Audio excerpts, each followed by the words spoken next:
କଳଙ୍ଗିନୀଟା ତା ମୁଖ ବେଗେ ଚାହିଁବା ନା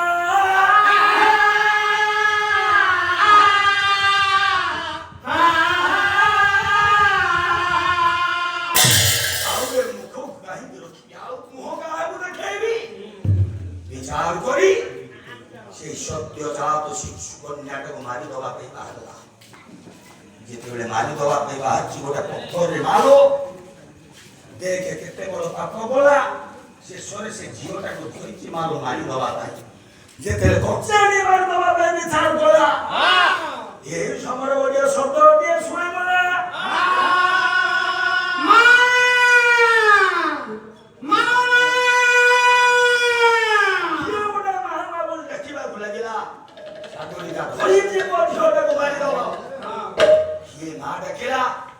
ସବୁ ଚାହିଁଦେଲା ବେଳକୁ ଗୋଟେ 12 ବର୍ଷର ପିଲାଟିଏ ଠିଆ ହେଇଛି କାହିଁକି ମୋତେ ମା କାହାକୁ ଡାକୁଥିଲୁ ଏ ସଦ୍ୟଜାତ ଶିଶୁ କନ୍ୟାଟାକୁ ମୁଁ ବଦ୍ଧ କରିବା ପାଇଁ ବାଧ୍ୟ ଝିଅ ଏଭଳି ଭୁଲ କରନି ମା ଏଭଳି ଭୁଲ କାମ କରନ୍ତୁନି କାହିଁକି ଏ ଜାଗାରେ ମୋତେ ବାରଣ କରୁଛୁ କାହିଁକି ବାରଣ କରୁଛି କଣ ପାଇଁ ପ୍ରତିବନ୍ଧକ ସୃଷ୍ଟି କରୁଛୁ ମୋ ମାର୍ଗରେ ମା এই জায়গা তুই বাবা চালিয়ে যা নাই মা শিশু হত্যা মহাপাপ মা জানিস কিন্তু এই শিশু যদি হত্যা না করে এই জগৎ মতো কইব কলঙ্কিনী বলি নাই মা তুমি মারনি মা কলঙ্কর বৃক্ষକୁ ମୁଣ୍ଡରେ ଧାରଣ କରି ମୁଁ ବଞ୍ଚି ପାରିବି ଯଦି ବିଚାର କରୁଛୁ ମୁଁ ମାରିବି ତାହେଲେ ମୁଁ କଣ କରିପାରିବି ମା ଗୋଟେ କାମ କରିବ କଣ କରିବି ମୋତେ ସେ ପିଲାଟିକି ନେଇ ପାରିବ କଣ କରିବ ତୁ ମୁଁ ତାକୁ ମାରି ପୋଷି ମଣିଷ କରିବି তুই এ সদ্যজাত শিশু কন্যাକୁ পাଳିବୁ ମତେ ପରିଚୟ ନଦେଲେ ମୁଁ କେମିତି ମୋ ଝିଅଟାକୁ ତତେ ଦେବି ରେ ମା ମତେ ଟିକେ ତୋ ପରିଚୟ ଦବୁ ନା ମୋ ପରିଚୟ ହେଇଗଲା 12 ବର୍ଷର ବାଳକ ପରିଚୟ ଭଲ ଗର୍ବ ଧର୍ମ କରନ୍ତି ଯେ ସର୍ବଦେବ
সাগরিকা বহিলারে মহাপূর্ব নরে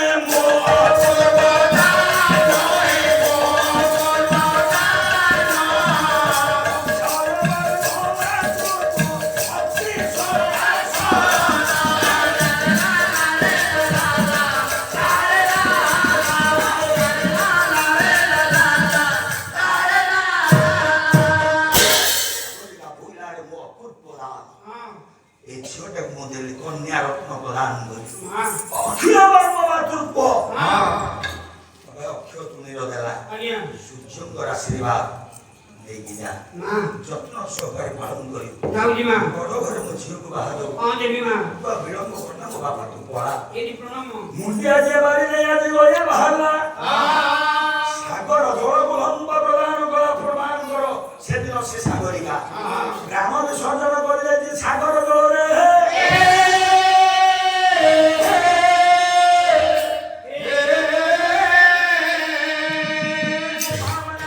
ବିଚାର କରିବେ ସେଦିନ ଭାବରେ ମା ଅପେକ୍ଷା କରିଯିବ ୟାର ମା କାମ ହଉଛି ପ୍ରଭାବତେ କହିଲେ ମୋ ପୁଅଟା ଯାଇଥିଲା ବୁଲିବା ପାଇଁ କାହିଁକି ଏପର୍ଯ୍ୟନ୍ତ ଆସିଲାନି ମାଲୋ କୁଆଡେ ଗଲା ପୁଅର ଅନୁପସ୍ଥିତରେ ମାର ଅବସ୍ଥା ମା ସଦାବେଳେ ଅନେଇକି ବସିଥିବ ତା ପୁଅଟା ବାଳୁଙ୍ଗା ହଉ ଖେଚଡ଼ ହଉ ଯାହା ହଉ ନା। ପୁଅ ଆସିନଥିବ ତ ସେ ସେମିତି କବାଟଟାକୁ ଖୋଲିକି ବସିଥିବ। କେତେବେଳେ ମୋ ପୁଅ 12ଟା ରାତିରେ ଆସୁ 1 ରାତିରେ ଆସୁ ସେମିତି ଅନେଇକି। ସେ ପୁରା ମାରେ ପୁଅ ମା ଭଳି ଆଉ କିଏ ହବ ସଂସାର ହେଲା ପୁଅ ତେଣୁ ସିଏ ହଉଛି ମା ଜଗତ ଜନନୀ ମା କଣ ନଦେଇଛି ଗର୍ଭଧାରୀ ସବୁ କିଛି ଦେଇଦେଇଛି ପୁଅ ପାଇଁ ହେଲା ପୁଅ ତେଣୁ ସତ୍ୟ ମଣ୍ଡଳ ସେ ମା ଅପେକ୍ଷା କରୁଛି ଗୟା ଯାଇ ପହଞ୍ଚିଲା। ଗୟା କଣ ଏତେ ରାତି ପର୍ଯ୍ୟନ୍ତ ଶୋଇନୁ? ତୁ କୁଆଡେ ଯାଇଥିଲୁ ରେ ଧନ? ମୁଁ ସାଗର ବେଳାଭୂମିରେ ବୁଲୁଥିଲି ଟିକେ ଲେଟ୍ ହେଇଗଲା। ସମୟ ଜଣା ନାହିଁ ଟିକେ ଡେରି ହେଇଗଲା ଟିକେ ଆଉ। ଏତେ ସମୟ ଜ୍ଞାନର ଭାବ କଣ ପାଇଁ? ତୁ କାଇଁ ଶୋଇନୁ? ତୋ ଦେହ ଭଲ ନାହିଁ ପରା। ଗୟା ଏତେ ରାତି ହେଲାଣି ଶୋଇନୁ କଣ ପାଇଁ? ସବୁଦିନ ଭଳି ତୋ ମୁଖରେ ସେମିତି ଆନନ୍ଦର ଲହତ କାହିଁକି? କାହିଁକି? ଆଜି କାହିଁ ନାଁ ପଡ଼ିଯାଇଛି ଏତେ ଚଞ୍ଚଳ ନାଇଁ କଣ ହେଇଛି ତୋର? ନାଇଁ କିଛି ନାହିଁ। ଆଉ ମୁଁ କହିଲି ତୁ ରାତିକୁ ବୋଲିକି ଡେରି ହେଲାଣି ତ। ତୁ କଣ ଗୋଟେ ହାତରେ ଧରିଛୁ? ନାଇଁ ତ ନାଇଁ ତ ଦେଖା ନା। ନାଇଁ ଦେଖା বল সদ্য জাত শিশু কন্যাটাকে আনিছু ହଁ ও পারলো ହଁ ও পারলো ସାଗରର ବେଳାଭୂମିରୁ ও বাবা ହଁ ওরে ମା ଯୋଉଠୁ ଆଣିଛୁ ସେଇ ଜାଗାରେ ନେଇକି ଛାଡ଼ି ଦେଇକି ଆସ। ନାଇଁ ମା ମରିଯିବ। ସିଏ ମରିଯିବ ସିନା ତମ ବଂଶରେ ପାଣି ଦବାକୁ କେହି ରହିବେନି। ମା ଆମ ବଂଶରେ ପାଣି ଦେବାକୁ କେହି ରହିବେ? କିଏ ଜାଣିଛୁ ଆକୁ? କିଏ? ଆଉ କପଟତା ଦେବତା ମାନଙ୍କର ମା ପ୍ରଭାବତୀ ଜଣେଇଦେଲା ମୋ ଧନକୁ ଭାଇ ମା ତୁ ନେଇକି ଛାଡ଼ି ଦେ ସେମାନେ ରଖିବେନି ୟାରି ପାଇଁ ହବ ସବୁର ମୂଳ କାରଣ। ନାଇଁ ମା ପିଲାଟି ଆମ ବଂଶ ମରିଯିବ। ବିନାଶର କାରଣ ହବ ୟା ପାଇଁ ପିଲାଟି ମରିଯିବ।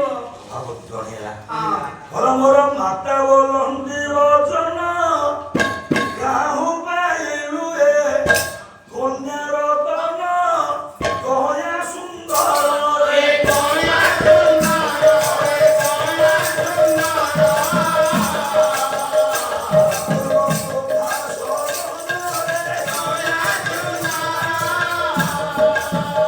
ଅପୂର୍ବ ଶୋଭା ସୋମରେ କହୟା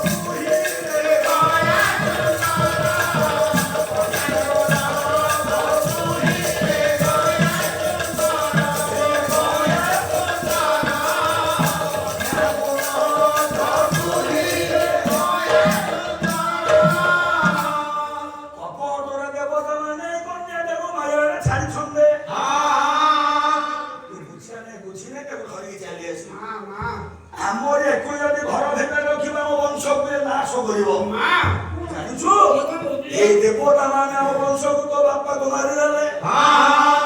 ଆମ ବଂଶରେ ସମସ୍ତଙ୍କ ବିନା ମାରିଦେବା ପାଇଁ ଇଚ୍ଛା କରିଛନ୍ତି। ତୋ ବାପାରେ ଗୟା ଛୋଟ ବେଳୁ ତୋ ବାପା କେମିତି ତୋ ବାପାଙ୍କର ଶ୍ରଦ୍ଧା ବାପାଙ୍କର ଭଲ ପାଇବା ବାପାଙ୍କର ଆଶୀର୍ବାଦ ଏବେ ଦିନ ପାଇଁ ପାଇଛୁ। ମା ମୋ ବାପାକୁ କିଏ ମାରିଛି? ତୋ ବାପା ନାହାନ୍ତି ଆଉ ସଂସାରେ କିଏ ମାରିଛି? କିଏ ମାରିବ ମନରେ ହଁ କିଏ ଜାଣିଛୁ ନା ତୋ ବାପା କିଏ? କଲା ପିତା ଦୋ ତ୍ରିପୁରାସୁର କଲା ପିତା ଦୋ ତ୍ରିପୁରାସୁର ରଣେ ବଦ୍ଧ ତାଙ୍କୁ କଲେ ଶଙ୍କର ଗୟା ସୁନ୍ଦର ରେ ଗୟା ସୁନ୍ଦର ରେ ଗୟା ସୁନ୍ଦର ଓରେ କପଟ ସେ ଭାରରେ ଗୟା ସୁନ୍ଦର ଓରେ କପଟ ସେ ଭାରରେ ଗୟା ସୁନ୍ଦର ରେ ଗୟା ସୁନ୍ଦର ଓରେ କପଟ ସେ ଭାରରେ ଗୟା ସୁନ୍ଦର ପିତା ହଉଛନ୍ତି ତ୍ରିପୁରାସୁର ଏ ଯୋଉ ଶଙ୍କର ଭଗବାନ ଏ ଯୋଉ ଶିବ ଦେବତା ମାନଙ୍କର ଯୋଉ ମଙ୍ଗଳମୟ କହନ୍ତି ସେଇ ଶିବ ସେଇ ତୋ ବାପାକୁ ମାରି ଦେଇଛି ରେ।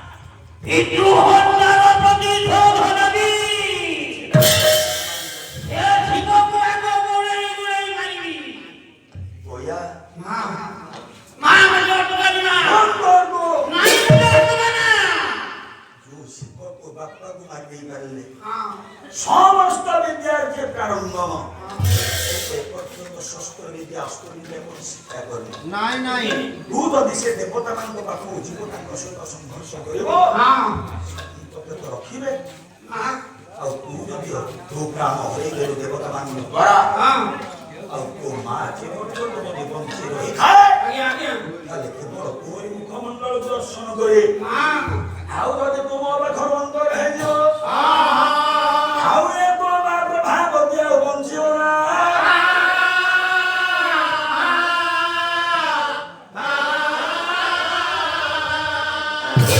ଏତିକି କହିଲେ ମୋ ବାପା ମା ଆପଣମାନେ ବିଚାର କରନ୍ତୁ ଦେବର୍ଷି ନାରଦ ଆସି ପହଞ୍ଚିଲେ ପହଞ୍ଚିକି ଦେଖିଲା ତ ମା ବହୁଟି ପୂଜା ଯୁଦ୍ଧ କରିବା ପାଇଁ ଆଜ୍ଞା ପୁଅ କହୁଛି ମୁଁ ଯିବି ଲୋ ମା ହଁ ଦେବତାମାନଙ୍କୁ ତଳି ତୁଳାନ୍ତ କରି ମାରିବି ମା କହୁଛି ଯା ନା ପୁଅ କହୁଛି ଯିବି ହଁ। ଦି ଜଣଙ୍କ ଭିତରେ ଯୋଉ କଥୋପକଥନ ଆଜ୍ଞା ଦେବର୍ଷି ନାରଦ ଆସି ପହଞ୍ଚିଲେ କଥାକୁ ବୁଝିଲେ ଜାଣିଲେ ପ୍ରଭାବତୀର ଇଏ ତ୍ରିପୁରାସୁରର ପୁଅ ଗୟା ଆଜ୍ଞା ଦେବତାମାନଙ୍କ ସହିତ ସଂଘର୍ଷଟା ବାପାଙ୍କୁ ମାରିଦେଇଛି ଶିବ ନା ହଁ ସମ୍ଭାଳି ପାରିବନି ପୁଅ ହେଇ କେମିତି ସମ୍ଭାଳିବ ନା ନା ତେଣୁ ମାରିବା ପାଇଁ ବାହାରୁଛି ଆଉ କହିଲେ ହଁ। ମଥନ ଆଜ୍ଞା ତୁ ଗୟା ନା ମୁଁ ଗୟା ତୁ ଏତେ ବଡ ହେଇଗଲୁ ମତେ ଜାଣିଛୁ ମୁଁ କିଏ ମୁଁ ଦେବର୍ଷି ନାରଦ ଯାହା ହବ ହଁ। ନମସ୍କାର ଆୟୁଷ୍ମାନ ଭବ ଯଶସ୍ୱ ଭବ ବିଜୟୀ ଭବ କହିଲି ଟିକେ ରହୁନ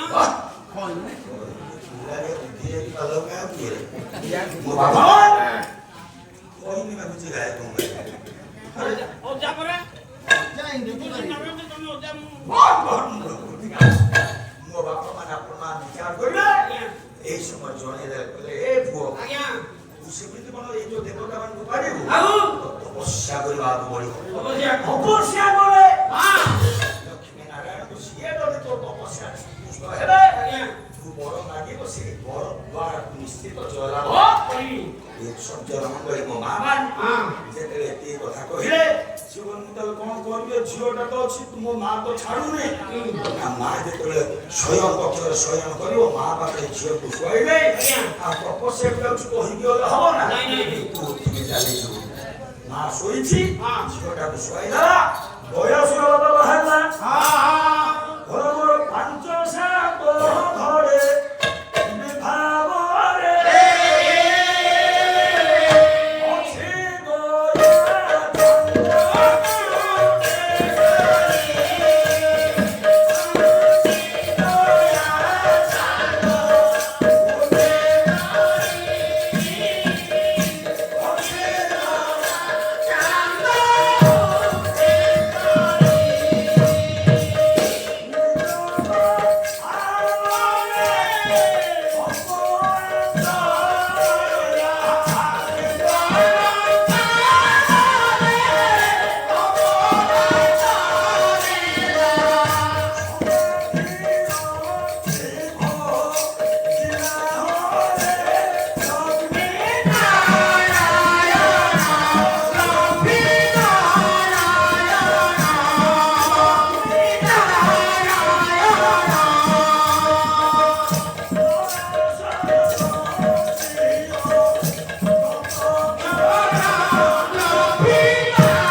ନିର୍ଜନ ଗାନକୁ ଚାଲିଗଲା ତପସ୍ୟାରେ ନିମଗ୍ନ ଲକ୍ଷ୍ମୀ ନାରାୟଣ ଡାକୁଛି ଭଗବାନ ସନ୍ତୁଷ୍ଟ ହେବେ ସିଏ ବି କାର୍ଯ୍ୟ କର ଭାଇମାନେ ସବୁ ଆସି ପହଞ୍ଚିଲେ ଆଉ ଆଜ୍ଞା ଆଗକୁ ଯିବା ଠିକ ହବନି ନାଇଁ ନାଇଁ ତପସ୍ୟା କରିବ ତାଙ୍କର କାର୍ଯ୍ୟ ସେ ତପସ୍ୟା କରିବେ ଏ ପ୍ରମାଣ ବିଚାର କରି ଏଠୁ ଭାଇନାକୁ ନେଇଗଲେ ଜାଣିବେ ସେ ମହାପ୍ରଭୁ ଜଗନ୍ନାଥଙ୍କର ପାଦ କୁଆଡେ ଗଲା କାହିଁକି ନାହିଁ ଜଗନ୍ନାଥଙ୍କର ପାଦ ଆଉ ଆମେ ଯାଇପାରିଲେନି ସମୟ ଆଉ ହେଲାନି କଣ କରିବା ଦିଅ ବାବା ଆଶା ଦେଲା